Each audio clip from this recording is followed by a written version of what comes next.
અરવલ્લી જિલ્લામાં ભ્રષ્ટાચારે માજા મૂકી છે, ત્યારે છેલ્લા 6 માસની અંદર 5 એસીબીની સફળ ટ્રેપો થઈ છે।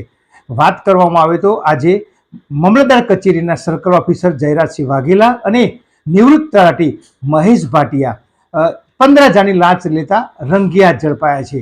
પરંતુ થોડા અગાઉ સમય પહેલા સિંચાઈની કથિત નકલી કચેરી ઝડપાઈ હતી। તેમાં વર્તમાન ઉભરાના તલાટી ત્યાં આગાડી કોમ્પ્યુટર સાથે ચેડા કરતા નજરે પડ્યા હતા, પરંતુ પાછળથી જાણવા મળ્યું કે તેઓ અગાઉ સિંચાઈ ઓફિસમાં આઉટસોર્સિંગમાં નોકરી કરતા હતા।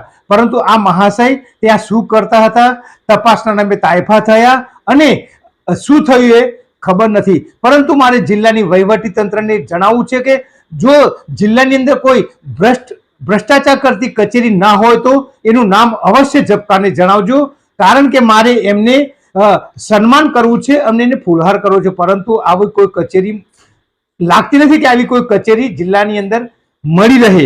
કથિત નકલી કચેરીની અંદર તપાસ થઈ છે, પરંતુ તપાસ પૂર્ણપણે થઈ છે, પરંતુ શું થયું તે આજ દિન સુધી કોઈને ખબર પડી નથી।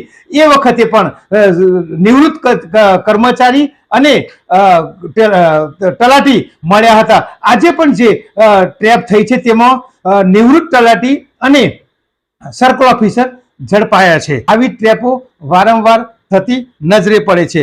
અગાઉ પણ અરવલ્લી જિલ્લામાં ભરતી કંબાણ હોય કે ઉઘરાણા કંબાણ હોય તેમાં મુદ્દાએ ચકચાર મચાવી હતી અને ત્યાં અરજદારોએ ત્યાં ધરણા પણ યોજ્યા હતા। પરંતુ જ્યારે વાત કરવામાં આવે તો કોઈ ભ્રષ્ટાચારની તમે રજૂઆત કરવામાં જાઓ અધિકારી પાસે તો તેઓ વીસીના ટાઈમમાંથી ઊંચા નથી આવતા અને વાત પણ સાંભળતા નથી। ત્યારે તત્કાલીન કલેક્ટરને આવા જે અરજદારે રૂબરૂ જઈને ભ્રષ્ટાચારના મુદ્દાઓની વાત કરી હતી, પરંતુ તેમને સાંભળ્યા પછી તેઓ તરત જ વીસીમાં જતા રહ્યા હતા। પરંતુ એ તપાસનું શું થયું આજ દિન સુધી ખબર પડી નથી।